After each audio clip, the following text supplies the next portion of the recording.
Assalamualaikum warahmatullahi wabarakatuh.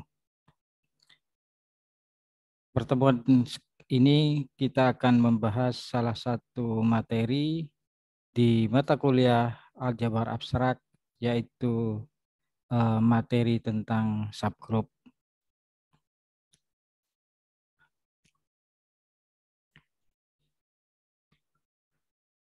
Nah, deskripsinya adalah video pembelajaran ini akan membahas tentang pengertian atau definisi tentang subgroup, kemudian contoh-contoh subgroup, kemudian beberapa teorema terkait dengan subgroup.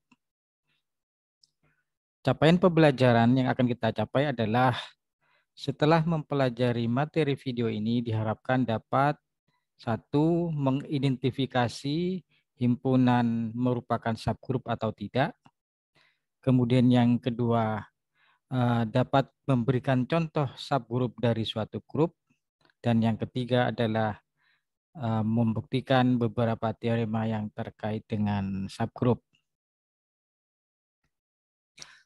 Nah, sebelum kita membahas tentang subgroup, ada beberapa hal yang perlu kita ingat kembali untuk dapat memahami tentang subgroup.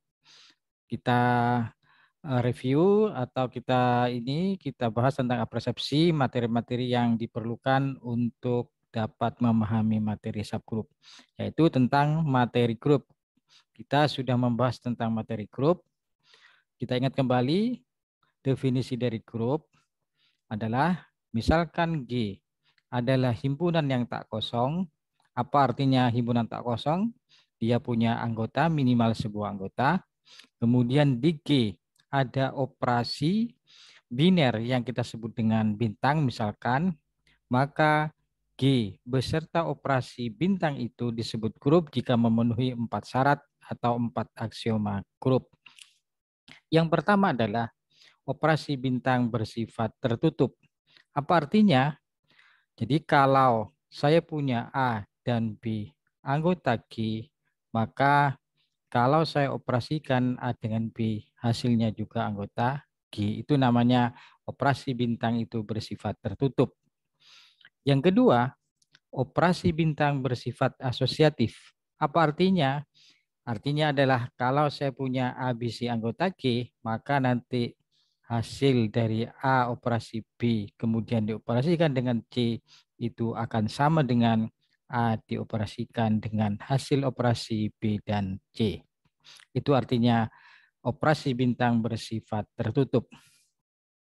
Kemudian yang ketiga, di G ada unsur identitas. Biasanya unsur identitas kita simbolkan dengan E.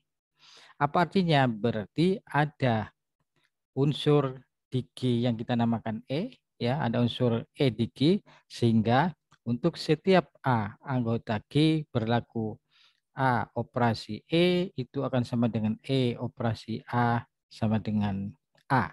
Dengan demikian E ini kita sebut dengan unsur identitas di G. Kemudian syarat yang keempat, yang terakhir adalah setiap anggota G mempunyai invers di G. Apa artinya?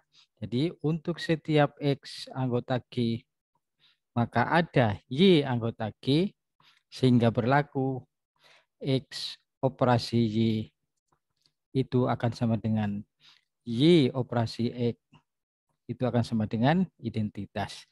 Dalam hal ini, maka kita katakan Y itu adalah invers dari X.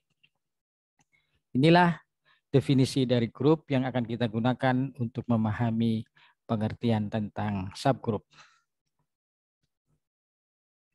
Nah, kita sekarang ke materi subgroup. Kita awali dengan definisi subgroup. Misalkan G adalah grup, kemudian H adalah himpunan bagian dari G yang tak kosong, ya.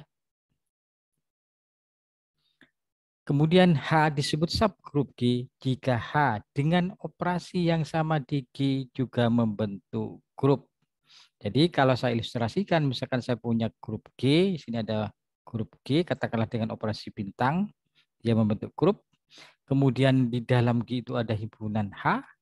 H itu subset dari G dan tidak kosong. Nah, kalau H ini dengan operasi yang sama di G, membentuk grup, maka dikatakan H itu subgrup dari G. Nah, kalau H subgrup dari G kita tulis H itu subgrup dari G. Jadi pada dasarnya adalah H itu juga grup, tapi berada di grup yang lebih besar yaitu grup G. Maka kita katakan H itu subgrup dari G. Itulah definisi atau pengertian dari subgrup. Nah, untuk memahami lebih jauh dan untuk lebih mendalami tentang pengertian subgrup, kita ikuti beberapa contoh berikut ini. Contoh yang pertama adalah G, misalkan G adalah grup himpunan bilangan bulat dengan operasi penjumlahan. Jadi kita sudah membahas bahwa himpunan bilangan bulat dengan operasi penjumlahan itu merupakan grup. Kemudian H adalah himpunan bilangan bulat kelipatan 5. Jadi kalau kita notasikan H itu adalah himpunan kelipatan 5, berarti 5 kali N, di mana N-nya adalah bilangan bulat. Bilangan bulatnya bisa negatif, bisa positif. Kemudian apakah H subgrup G? Jadi kita suruh menyelidiki apakah H itu subgrup G atau tidak. Berarti kita harus menunjukkan beberapa hal yang harus dipenuhi oleh H kalau H merupakan subgrup G. Yang pertama adalah akan kita selidiki H itu adalah himpunan kosong atau tidak. Jadi kalau kita tulis ulang H itu adalah himpunan bilangan bulat kelipatan 5, berarti 5N, N-nya anggota Z. Z itu bilangan bulat.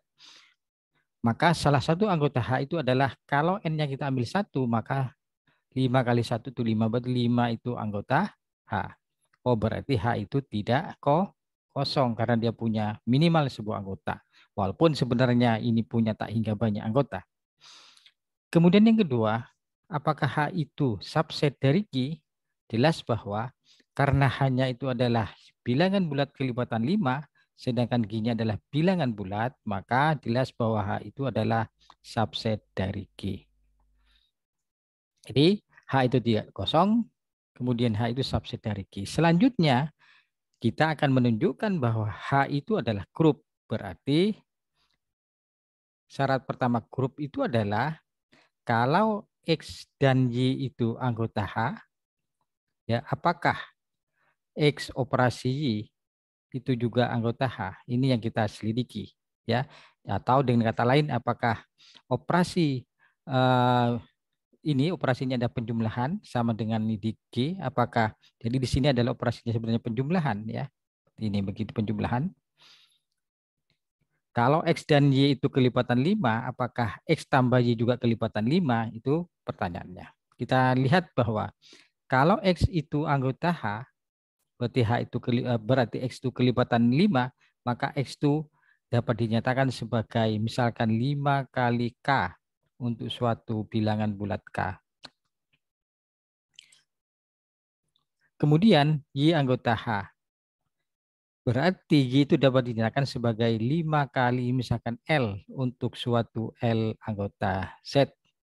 Maka kemudian kalau saya lanjutkan di sini, berarti X tambah Y itu sama dengan X-nya adalah 5K,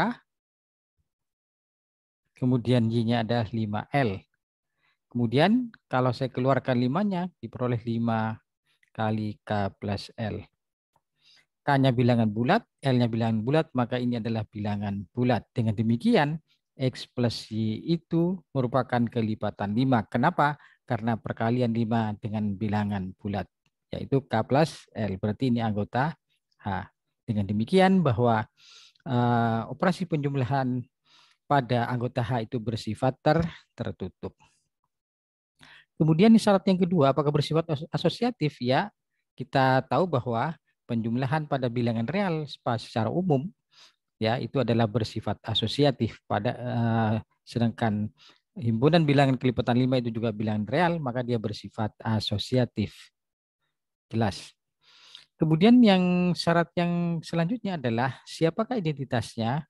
Ternyata identitasnya ada, yaitu siapa? 0. Apakah 0 itu kelipatan 5? Ya, kenapa? Karena 0 itu dapat dinyatakan sebagai 5 kali 0. Berarti 0 itu anggota H. Nah, kemudian kalau ada X, X yang tadi sama dengan 5K, itu kalau saya tambah dengan X tambah 0, itu akan sama dengan X. Jadi 0 itu adalah unsur identitas. Sedangkan yang terakhir adalah kalau X itu 5K, siapa inverse-nya?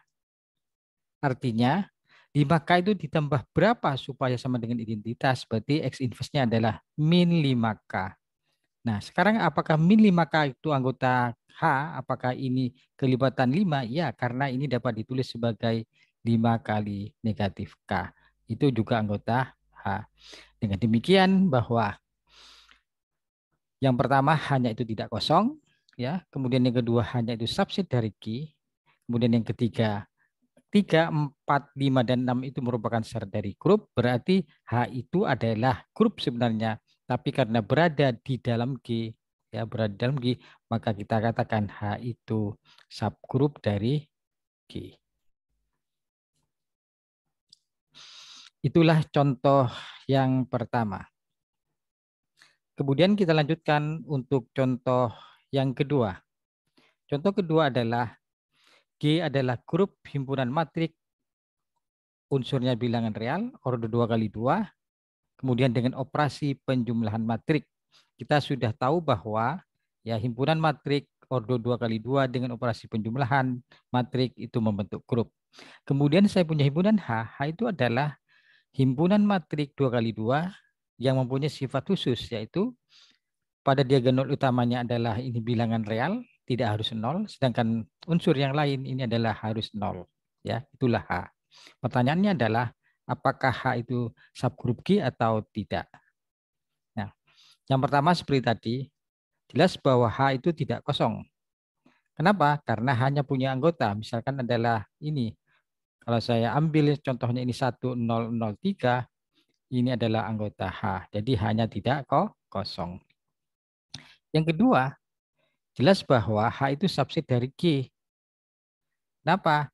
Karena G itu adalah himpunan semua matrik or 2 kali 2, sedangkan H itu adalah himpunan matrik 2 kali 2 yang punya sifat khusus, yaitu diagonal utamanya boleh tidak 0, sedangkan pada diagonal keduanya ini boleh 0. Jadi H itu subset dari G, jelas. Kemudian sekarang kita selidiki apakah H itu membentuk grup atau tidak.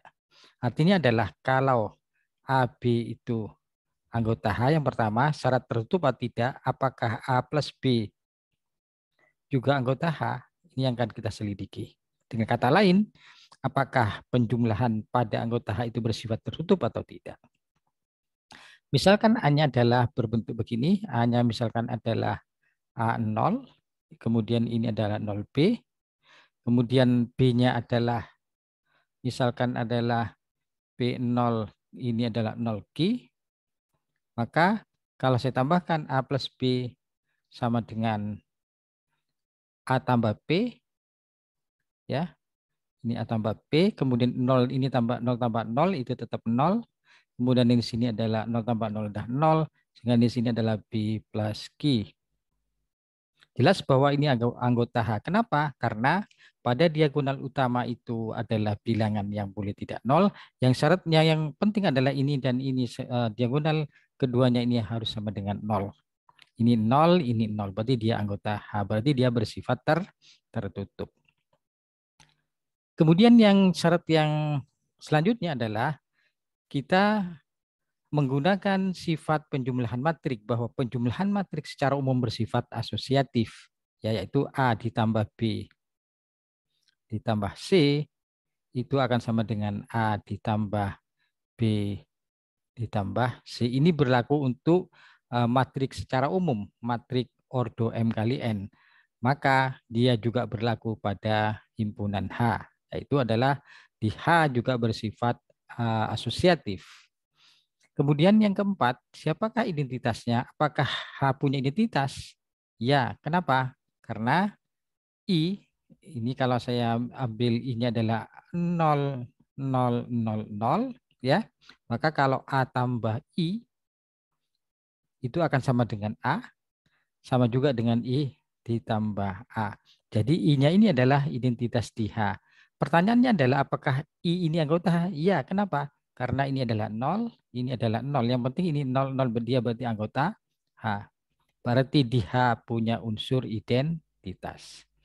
Kemudian yang kelima, kalau saya punya A0, 0B, siapa inverse-nya?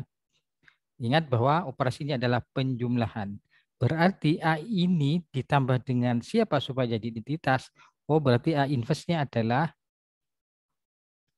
min A, 0, 0, min B. Ya. Apakah ini anggota H?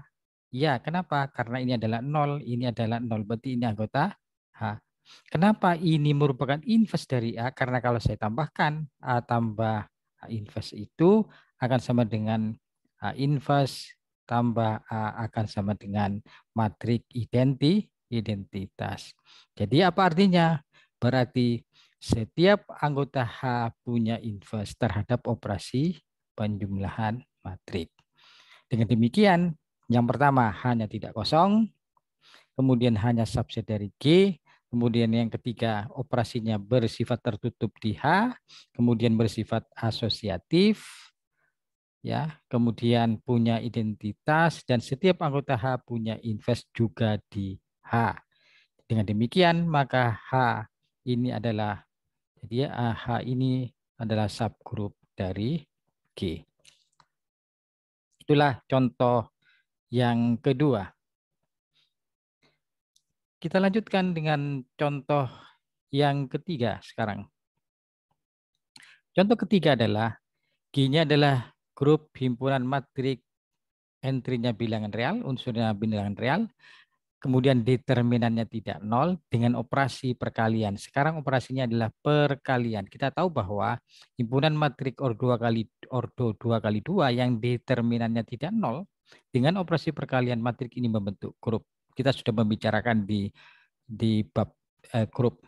Kemudian saya punya himpunan H, yaitu himpunan matrik 2 kali 2 dengan syarat di sini adalah 0, yang lain boleh tidak 0, asalkan A kali D tidak boleh 0, D-nya tidak boleh 0. Pertanyaannya adalah, apakah H subgrup G atau tidak? Seperti tadi, kita selidiki, hanya tidak kosong. Kenapa tidak kosong? Karena punya anggota. Misalkan anggotanya adalah A, yaitu AD-nya tidak boleh 0, berarti misalkan ini 1, ini 2, ini 0, ini misalkan 1. Ya, ini adalah anggota H. Kenapa? Karena ini harus 0, kemudian ini kali ini 2, berarti tidak 0. Berarti dia anggota H. Yang kedua, jelas bahwa H itu adalah subset dari G. Karena G-nya adalah matrik 2 kali 2 secara umum, sedangkan hanya itu matrik kali 2, 2 kali 2 yang unsur baris kedua kolom pertama itu ada 0 dan AD-nya tidak 0. Berarti dia H subset dari G. Kemudian yang ketiga, apakah bersifat tertutup? Jadi kita ambil misalkan A itu anggota A dan B-nya anggota G, misalkan di sini adalah AB, kemudian di sini adalah 0D, ya 0D. Kalau ini anggota H, maka berarti AD tidak 0. Kemudian misalkan B-nya adalah sini PG 0R, berarti bisa kalau ini anggota H berarti PR tidak 0. Nah, kemudian kita kalikan. A kali B itu akan sama dengan, ya, ini 0B, kemudian 0D, kalikan dengan PG, kemudian 0R, itu akan sama dengan 0 ini, kemudian ini adalah BR, oh maaf ini A ya, ini A, berarti ini, oke. Ini berarti AP, ini AP tambah B kali 0, berarti ini AP, kemudian di sini AK tambah BR, kemudian ini adalah 0, kemudian ini adalah DR. Nah, pertanyaannya apakah ini anggota H atau tidak? Yang pertama, syarat pertama ini sudah 0 dipenuhi. Yang kedua ini kita kalikan, ya. Kalau kita kalikan berarti AP kali DR itu akan sama dengan Karena bersifat komutatif itu akan sama dengan AD kali PR. Nah, di sini diketahui bahwa AD-nya tidak 0. Oh, berarti ini tidak 0. PR-nya juga tidak 0. Oh, berarti ini tidak 0. Berarti ini anggota H. Kenapa? Karena perkalian pada diagonal utamanya tidak sama dengan 0.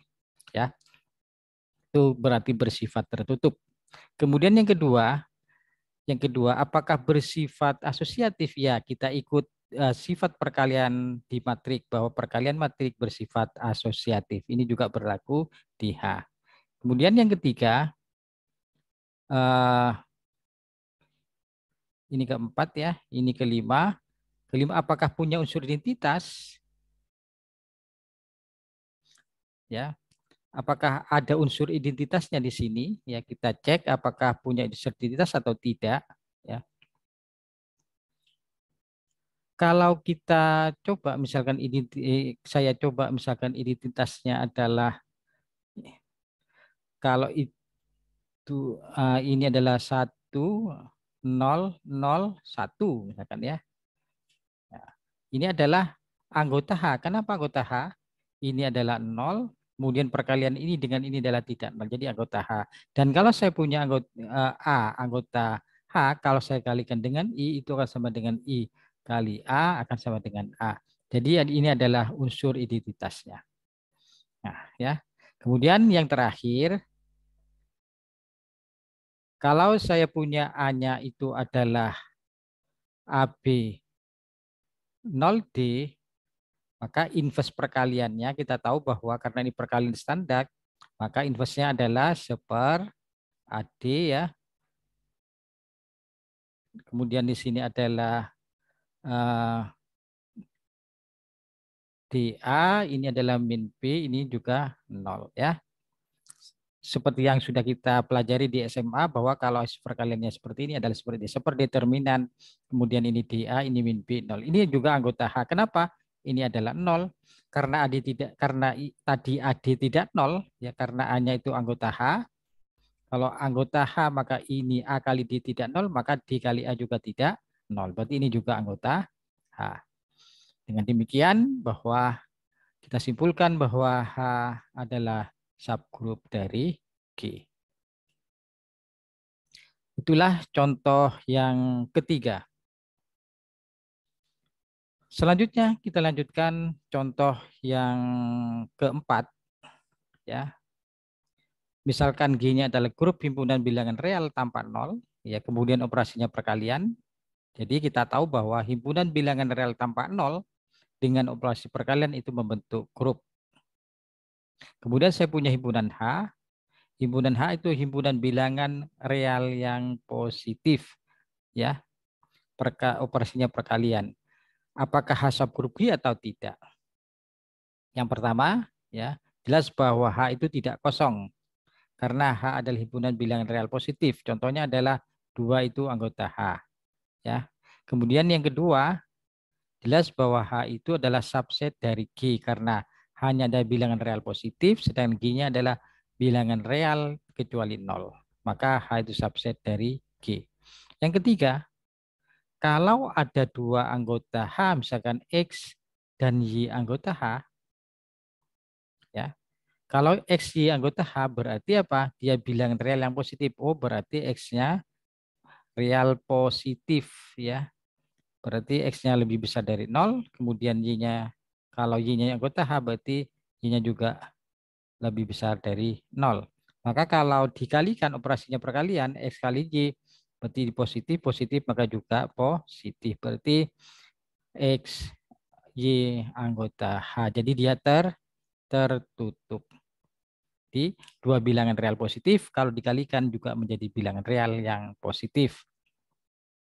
Kemudian yang syarat yang kedua di grup adalah apakah bersifat asosiatif? Ya, ya, karena dia di bilangan real secara umum X kali Y itu kali Z itu akan sama dengan X kali Y kali Z. Jadi dia bersifat asosiatif ya.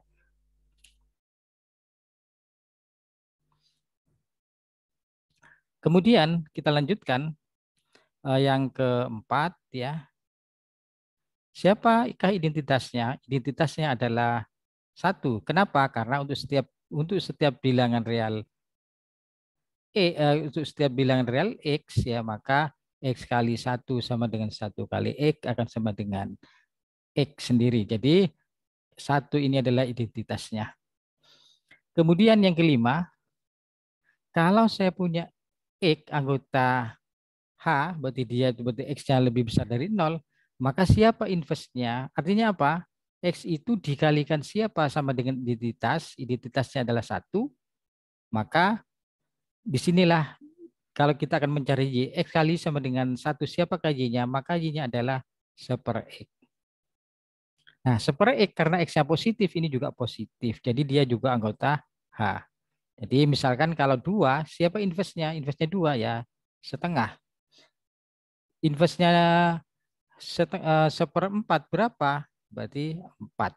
Kalau saya kalikan akan menjadi identitas yaitu 1. Jadi dengan demikian semua persyaratan dari subgroup dipenuhi. Dengan demikian H merupakan subgroup dari G. Oke. Nah, sekarang kita lanjutkan dengan teorema yang terkait dengan subgroup. Teoremanya berbunyi ya, jika H itu ada jika itu H itu adalah himpunan bagian dari G yang tak kosong, maka H itu akan menjadi subgroup G jika dan hanya jika satu, dia tertutup terhadap operasi di di G tadi. Kemudian adalah kalau A anggota H, inverse-nya juga anggota H. Ingat bahwa teorema ini berbunyi jika dan hanya jika, berarti kita harus membuktikan uh, dua arah. Artinya apa?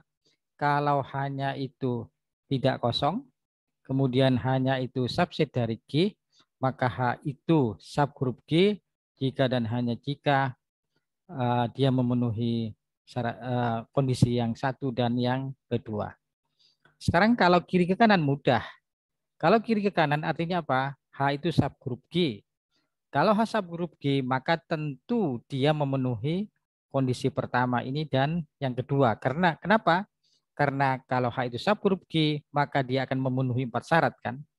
Yang pertama adalah tertutup, kemudian asosiatif, kemudian punya identitas dan punya inverse. Jadi dari kiri ke kanan ini jelas dipenuhi karena H itu subgroup dari G. Nah, sekarang yang kanan ke kiri apa artinya?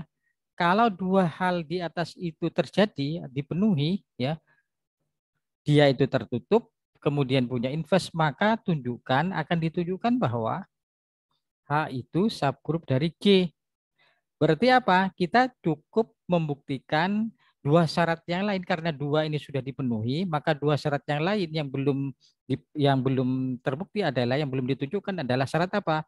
Yang pertama adalah bersifat asosiatif, yang ketiga punya identitas. Nah, bagaimana menunjukkannya? Untuk menunjukkan asosiatif ya, dia bersifat asosiatif. Nah, sekarang G itu memuat H. Nah, memuat H. Karena di G itu bersifat asosiatif operasinya, maka operasi itu juga bersifat asosiatif di H. Artinya apa? Sifat yang dimiliki untuk setiap anggota G, maka pasti juga dimiliki oleh setiap anggota H. Jadi kalau di G itu bersifat asosiatif, tentu di setiap subsetnya juga bersifat asosiatif. Itulah yang namanya sifat yang diwarisi dari G. Jadi karena G-nya asosiatif, maka di H juga bersifat asosiatif. Jadi asosiatifnya juga dipenuhi. Kemudian yang terakhir adalah apakah dia punya identitas. Nah, untuk menunjukkan di H punya identitas, kita ambil misal X anggota H. Kenapa kita bisa mengambil X anggota H? Karena hanya diketahui tidak kosong. Dari di premisnya H tidak kosong. Katakanlah karena tidak kosong dia punya anggota, misalkan anggotanya adalah X. Ya. Kemudian menurut yang diketahui bahwa kalau A anggota H, maka A inverse juga anggota H. Jadi kalau X anggota H, maka X inverse juga anggota H. Oh, karena X-nya anggota H, maka X inverse juga anggota H sesuai yang diketahui. Yang kedua ya. Kemudian kita menggunakan yang pertama. Yang pertama adalah diketahui juga bahwa kalau A dan B anggota H, maka A operasi B juga anggota H. Oh ini dari yang pertama ini dan yang kedua ini X anggota H. Kemudian dari yang kedua X inverse juga anggota H. Maka berdasarkan premis yang pertama, kalau ada dua anggota H dioperasikan juga anggota H. Oh berarti ini X operasi X inverse juga anggota H. Padahal X operasi inverse itu apa? Identitas. Oh berarti identitas itu anggota H. Nah dengan demikian juga berlaku identitas juga ada di H. Berarti semua syarat grup itu dipenuhi oleh H. Dengan demikian kalau dia memenuhi dua syarat ini, maka dia pasti menjadi subgrup dari G. Itulah teorema yang berkaitan dengan subgrup. Ya. Nah, contoh yang terakhir mungkin ya, ini adalah kalau G-nya adalah grup himpunan bilangan dan operasi penjumlahan. Maaf, ini misal bilangan real ya. G-nya adalah grup himpunan bilangan real dengan operasi penjumlahan, kemudian hanya himpunan real positif, ya. Apakah H subgrup G atau tidak jelaskan? Maka ini bisa menggunakan teorema yang tadi. Teorema yang tadi adalah H itu akan menjadi subgrup jika dan hanya jika pertama dia tertutup. Kemudian yang kedua, kalau X anggota H, maka X inverse juga anggota H. Kalau memenuhi ini, dia akan subgrup. Kalau ada yang tidak dipenuhi, dia bukan subgrup. Kalau menggunakan teorema itu, maka H bukan subgrup. Kenapa? Karena kalau kita ambil, misalkan ambil atau pilih ya, katakanlah dua. Dua itu kan anggota H, karena dua anggota H karena dia real positif. Maka inverse-nya dua, karena operasinya penjumlahan, ya, karena inverse penjumlahan, maka inverse-nya dua itu adalah negatif dua. Padahal negatif dua bukan anggota H. Karena anggota H itu ada real yang positif. Padahal negatif dua bukan anggota H. Karena tidak dipenuhi syarat ini, yang kedua ini ya, bahwa kalau ada X anggota H, maka haruslah inverse-nya juga anggota H. Ternyata ini ada anggota H yang inverse-nya bukan anggota H. Dengan demikian menurut teorema tadi, maka H bukan subgrup dari G. Itulah contoh penggunaan dari teorema subgrup yang baru kita bicarakan tadi. Itu ya. Oke, maka bagian akhir pertemuan kita simpulkan bahwa himpunan G ya, kalau misalkan G itu adalah grup, H itu adalah subset tak kosong dari G, maka himpunan H itu disebut membentuk subgrup G jika dan hanya jika H itu dengan operasi yang sama di G juga membentuk grup. Itu pengertian dari subgrup. Kemudian teorema yang terkait dengan subgrup yang bisa kita pakai adalah himpunan bagian tak kosong dari G ya merupakan subgrup G jika dan hanya jika dia tertutup terhadap operasi di G. Kemudian kalau tertutup di H ya, kalau A dan B-nya itu anggota H, maka AB juga anggota H tertutup. Kemudian yang kedua, kalau A anggota H, maka inverse-nya juga di H. Kalau memenuhi dua ini, maka dia pasti subgrup dari G. Demikian pertemuan kita pada kesempatan ini ya. Mudah-mudahan bermanfaat. Assalamualaikum warahmatullahi wabarakatuh.